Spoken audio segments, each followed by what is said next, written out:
주요 대기업들이 올 하반기 채용 규모를 10%가량 늘리기로 했습니다. 삼성그룹은 올 상반기 3,500명의 신입사원을 뽑은 데 이어 하반기에 4천여 명을 추가로 선발합니다. 전기요금이 다음 달 1일부터 평균 3%대로 인상됩니다. 산업용 전기료는 평균 5% 안팎으로 오르고 주택용과 농업용 전기요금은 동결될 가능성이 있는 것으로 알려졌습니다. 우리나라의 경상수지가 5개월째 흑자 기조를 이어갔습니다. 지난달 경상수지 흑자 규모는 전월보다 12억 2천만 달러 늘어난 50억 4천만 달러를 기록했습니다. 지난달 주택담보대출 금리가 역대 최저 수준이었던 것으로 집계됐습니다. 지난달 예금은행의 신규 주택담보대출 금리는 연 4.62%로 5월보다 0.16%포인트 하락했습니다. 네, 라스 성공 전략 2부 시작하도록 하겠습니다. 우리 증시가 상승과 하락을 반복하다가 후반부에 다시 상승하면서 마감됐습니다. 1770선은 지지를 했습니다. 0.2% 오르면서 1773선에 마무리가 됐습니다. 외국인이 매수폭을 후반부에 확 늘렸고요. 1,200억 원 넘게 순매수를 했습니다. 개인이 2,000억 원 넘는 매물을 내놨고요. 기관은 480억 원 정도의 매물을 내놨습니다. 프로그램 쪽에서 매수가 활발하게 펼쳐졌는데요. 2,600억 원 정도 순매수하면서 지수 상승을 주도하는 움직임을 보여주기도 했습니다. 오늘 금융업종이 상당히 좋은 흐름을 보여줬고요. 철강업종 그동안 좀 많이 오르는 듯한 모습을 보여주기도 했는데 좀 피로가 쌓인 모습도 함께 보여주기도 했었죠. 상승과 하락을 반복하기도 했습니다. 이 밖에 구체적인 소식 시황센터 연결해서 한번 살펴보도록 하겠습니다. 김보람 아나운서와 함께합니다. 네, 시황센터입니다. 7월 28일 수요일장 마감했습니다. 국내 증시 그래도 견조한 흐름을 보여주는 모습이었습니다. 앞서 뉴욕 증시가 호조로 마감했다는 것에 비해서는 그래도 견조한 흐름이었는데요. 코스피 마감 지수부터 살펴봅니다. 오늘 코스피는 5포인트 오르면서 1773포인트에 마감하는 모습이었습니다. 오늘 출발 역시 1773포인트 출발한 이후에 기관의 매물과 프로그램 매수가 팽팽히 맞서는 가운데 1700선을 기준으로 1770선을 기준으로 등락을 반복하는 모습을 보였습니다. 하지만 프로그램 쪽에서 매수세가 확대가 되면서 다시 한번 상승으로 흐름을 바꾸면서 마감했는데요. 지수의 움직임 소급으로 다시 한번 체크해 보겠습니다. 어제와 조금 다른 점이라면은 프로그램 쪽에서 매수세 들어왔고요. 외국인은 소폭 매수폭을 줄였다는 점이 텐데요. 외국인은 오늘 2,200억 원 정도 매수 우위 차지했습니다. 개인 쪽에서는 2,360억 원 정도 큰 폭의 매도세가 나왔고요. 기관 쪽에서 500억 원 넘는 물량 매도세가 나오는 상황이었습니다. 이어서 코스닥도 살펴보겠습니다. 코스닥 하락 반전으로 마감했는데요. 오늘 0.99%포인트 내리면서 486포인트에 마감하는 모습이었습니다. 오늘 출발은 상승으로 490포인트 상승으로 출발했지만 점차 상승폭을 줄여가다가 하락으로 흐름을 바꿔 마감했습니다. 지수 움직임 속으로 다시 한번 체크합니다. 개인이 500억 원 매수 우위 차지했고요. 외국인이 62억 원 정도 소폭 매수했습니다. 반면에 기관 쪽에서 역시 매도세가 나왔는데요. 490억 원 넘는 물량 매도하는 움직임 나타났습니다. 이어서 외환시장 한번 살펴보겠습니다. 원달러 환율 상승으로 마감했습니다. 3원 40전 오르면서 1184원 90전에 마감하는 모습이었는데요. 그동안 6거래일 연속 하락에 따른 반등 그리고 당국 개입 경계감에 상승한 것으로 풀이됩니다. 이어서 유가증권 시장 시총 상위 종목들의 움직임도 한번 살펴보겠습니다. 삼성전자 외국인들의 매수가 꾸준히 들어오면서 오늘도 상승하는 모습이었는데요. 0.9% 주당 8,000원 뛰면서 84만 7천원까지 올랐습니다. 반면에 포스코는 외국인들이 매도하면서 1% 내리는 모습이었고요. 현대차 1% 올랐습니다.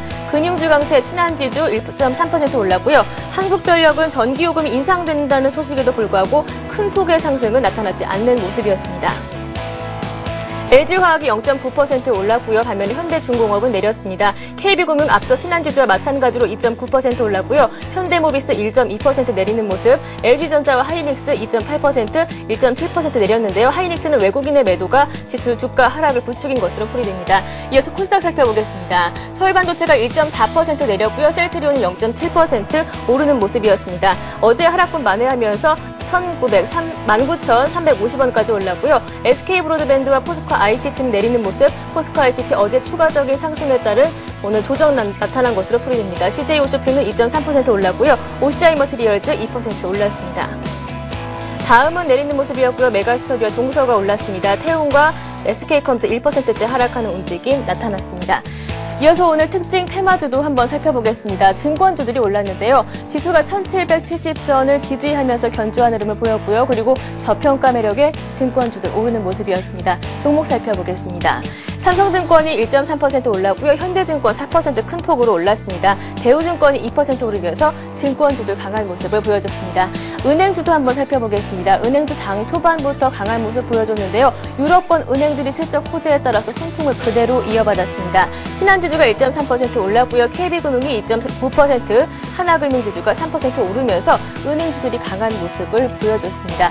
반면에 철강주들은 차익 실현 매물이 나오면서 하락하는 모습이었습니다. 포스코가 1% 내렸고요. 포스코 강판이 1% 역시 내렸습니다. 현대제철은 하락하다가 그래도 상보합으로 마감하는 모습이었고요. 동부제철과 대한제강 1%, 2%대 하락 움직임 나타나는 모습이었습니다. 이어서 전기차주 한번 살펴보겠습니다.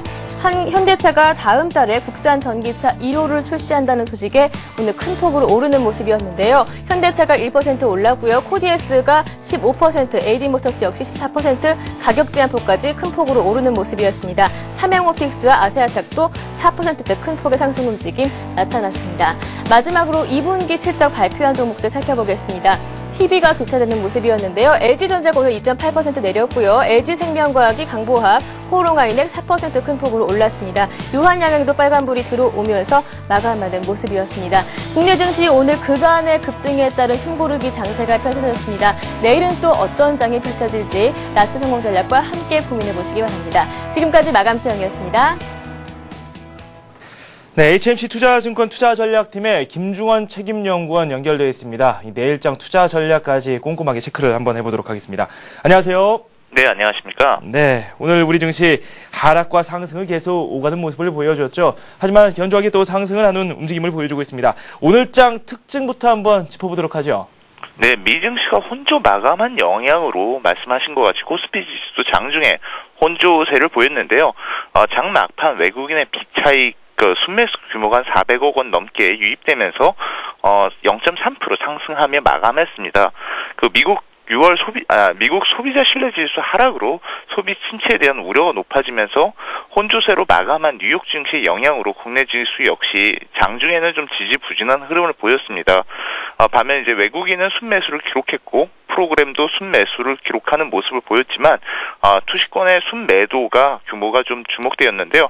주식형 펀드 판매 압력에 따른 투시권의 매도세가 여전히 지수의 발목을 잡고 있는 형국이며 완화되기는 했지만 부족한 경기 모네턴 역시 지수 상승을 가로막고 있는 요인으로 해석됩니다. 어닝 시즌의 막바지라는 점도 아무래도 차익 실현에 대한 욕구를 키우고 있는 걸로 보이는데요. 또한 이제 금일 눈에 띄는 상황이 일본 증시 급등인데 2.71% 넘게 상승했는데 그 엔화 약세가 근봉 상승 원인으로 해석됩니다. 중요한 부분은 엔화 약세가 글로벌 위험 자산 선호로 해석될 수 있는 부분이고요. 오늘 앞서 마감했던 미국 증시가 혼조세로 기록했음에도 불구하고 미국채 수익률이 급등했고 스위스 프랑이 급락했고 금값이 급락하는 현상이 나오고 있는데 이런 부분이 글로벌 안전자산 선호가 급격하게 누그러지고 있는 증거로 해석할 수 있습니다. 이런 부분은 이제 국내 외국인 매수에도 긍정적으로 해석되는 부분입니다. 외국인 매수에 대해서는 좀 긍정적이다라는 말씀을 해주셨습니다.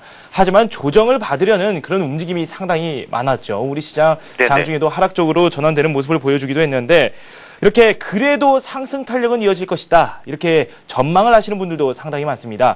현 지수 때 어떻게 보고 계시는지 그에 대한 말씀 좀 들어볼까요? 네, 최근에 이제 수급적으로 보면 이제 외국인이나 연기금이라는 수급의 축이 존재하면서 좀 증시 조정이 올 수 있는 부분에 대해서는 그래도 어느 정도 외국인의 매수 또는 연기금의 매수 확대로 긍정적으로 보입니다. 다만 이제 부담이 되는 부분이 아무래도 절대 지수가 많이 올랐고 연고점을 계속 갱신하고 있다는 부분입니다. 그래서 그런 부분이 또 부담되고 두 번째 부담되는 것이 이제 앞서 말씀드린 것 같이 수익증권 매물 장벽이 아직도 상당히 높다고 판단되고 있는데요. 실제로 1,800에서 1,900 사이에 아직까지 한 14조 정도 넘는 매물벽이 존재한다는 걸 고려한다면 투자 심리 개선으로 지수가 상승할 수 있겠지만은 그래도 상당히 완만하게 혹은 더딘 상승을 기록할 가능성이 높습니다.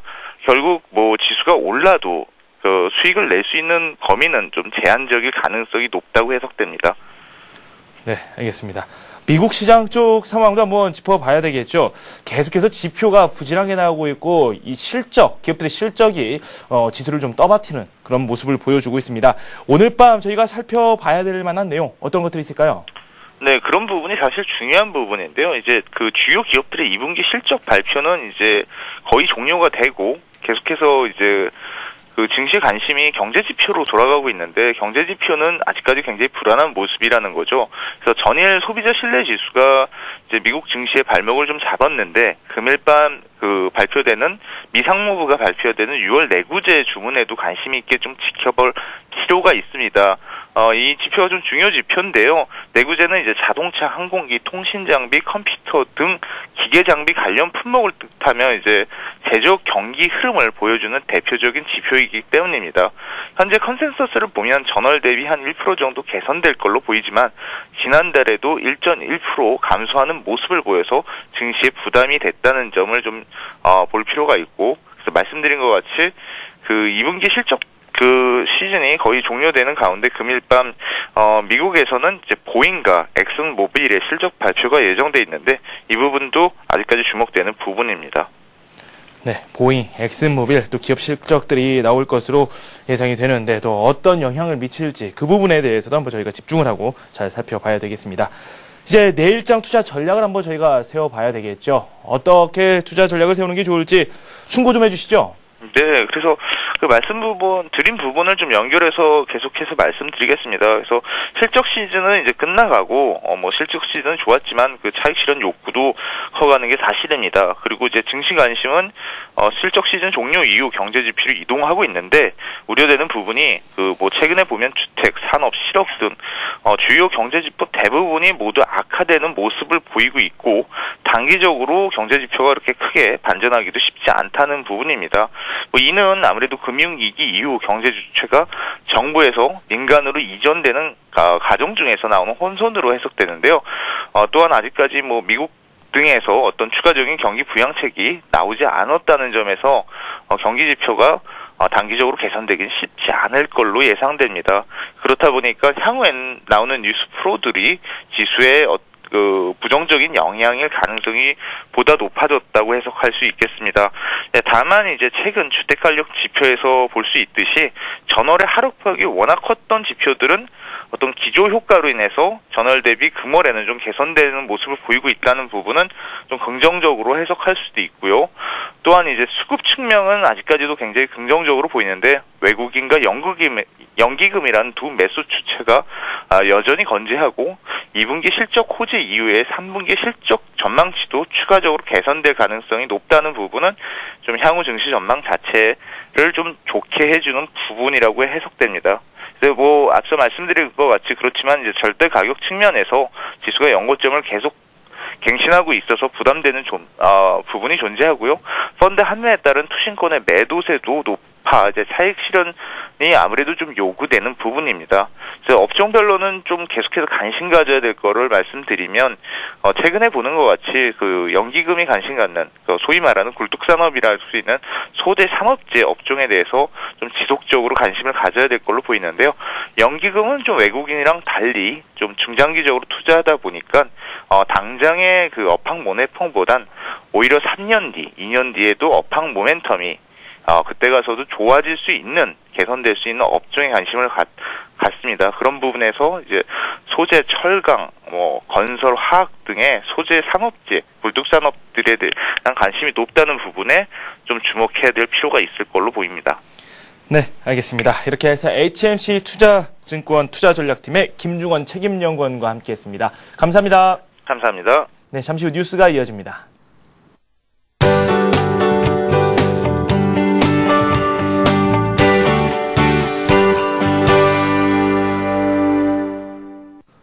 이 시각 주요 뉴스입니다. 주요 대기업 그룹들은 올 하반기 채용 규모를 전체적으로 10%가량 늘리기로 했습니다. 삼성그룹은 올 상반기 3,500명의 신입사원을 뽑은 데 이어 하반기에 4,000여 명을 추가로 선발합니다. 삼성이 계획한 올해 전체 채용 인원은 작년보다 15%가량 많습니다. LG그룹은 올해 신규 채용 규모를 계획보다 50%나 늘려 잡았습니다. 당초 10,000명으로 계획했지만 이미 상반기에 충원을 끝냈고 하반기에 5,000명을 더 선발할 예정입니다. 현대기아차그룹은 작년보다 4% 많은 5,000명을 올해 뽑기로 하고 현재 하반기 채용을 진행 중입니다. 또 SK그룹은 올 하반기에 작년 동기의 채용 인원보다 5에서 10% 많은 대졸 사원을 뽑을 계획입니다. 전기요금이 다음 달 1일부터 평균 3%대 인상됩니다. 지식경제부에 따르면 정부는 전기요금을 평균 3%대에 올리기로 하고 관계부처 간 협의를 끝내고 청와대와 최종 인상 시기를 조율하고 있습니다. 산업용 전기료는 평균 5% 안팎으로 오르고 주택용과 농업용 전기요금은 동결될 가능성이 있는 것으로 알려졌습니다. 심야전력요금은 2013년까지 지속적으로 올린다는 방침에 큰 폭으로 오를 전망입니다. 정부는 또 4달 중 도시가스 요금을 일부 인상하고 이에 맞춰 2008년부터 중단한 원가 연동제를 재도입할 방침입니다. 원가 연동제가 시행되면 2개월간 원료 가격 변동분이 가스 요금에 자동 반영됩니다. 지난달 경상수지가 역대 3번째로 많은 흑자를 내며 5개월째 흑자 기조를 이어갔습니다. 한국은행이 발표한 6월 중 국제수지 동향에 따르면 지난달 경상수지 흑자 규모는 전월보다 12억 2천만 달러 늘어난 50억 4천만 달러를 기록했습니다. 이는 작년 3월에 66억 4천만 달러와 6월에 53억 8천만 달러에 이어 역대 3번째로 큰 규모입니다. 또한 경상수지 흑자는 지난 2월 이후 5개월째 이어진 것입니다. 이 같은 대규모 경상수지 흑자는 수출 호조에서 비롯됐습니다.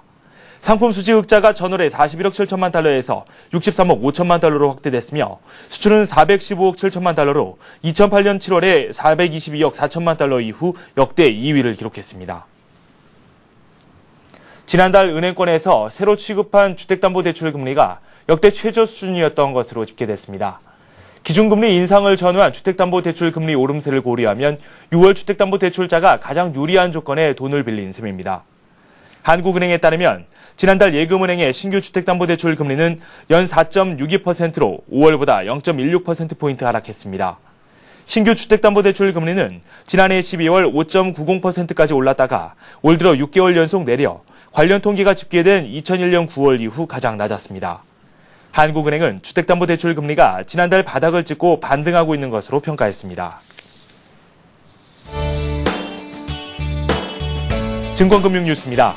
한국투자증권이 삼성, 범현대, LG그룹에 투자하는 한국투자 G3랩과 우량 중소형주와 대형주에 투자하는 한국투자 중소형주랩, 연말에 5% 이상의 배당 수익률이 기대되는 주식에 주로 투자하는 한국투자 고배당주 랩 등 3개 신상품을 오늘부터 판매합니다.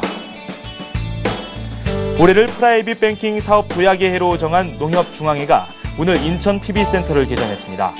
이로써 농협의 PB센터는 강남과 분당, 부산, 대전, 강북 등에 이어 지난 26일 오픈한 대구와 인천까지 총 7곳으로 늘어났습니다.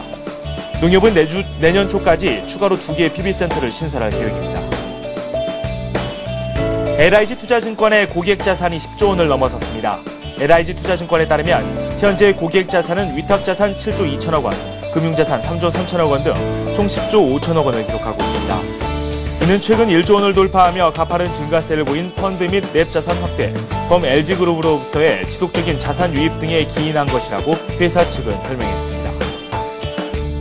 HF주택금융공사는 다음 달부터 장기 고정금리형 주택담보대출인 보금자리론의 대출금리를 0.2%포인트 상향한다고 밝혔습니다.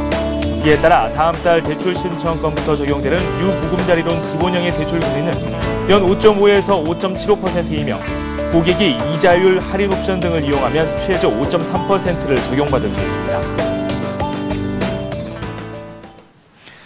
우리 증시는 좀 혼조세를 보였지만 아시아 지역, 그중에서도 일본과 중국은 급등세를 연출했습니다. 먼저 일본 증시부터 살펴보겠습니다. 일본은 2.7% 급등하면서 마무리가 됐습니다. 9,753선에 마무리가 됐고요. 엔화 약세가 큰 힘이 된 것으로 시장은 풀이를 하고 있습니다. 중국으로 가보겠습니다. 중국 증시가 2%대 견조한 상승세를 보여주고 있습니다. 현재 장이 진행 중인데요. 2,627선에 장이 진행되고 있습니다. 네, 오늘 저희가 준비한 소식은 여기까지입니다. 저는 내일 이 시간에 다시 찾아뵙겠습니다. 시청해주신 여러분 고맙습니다.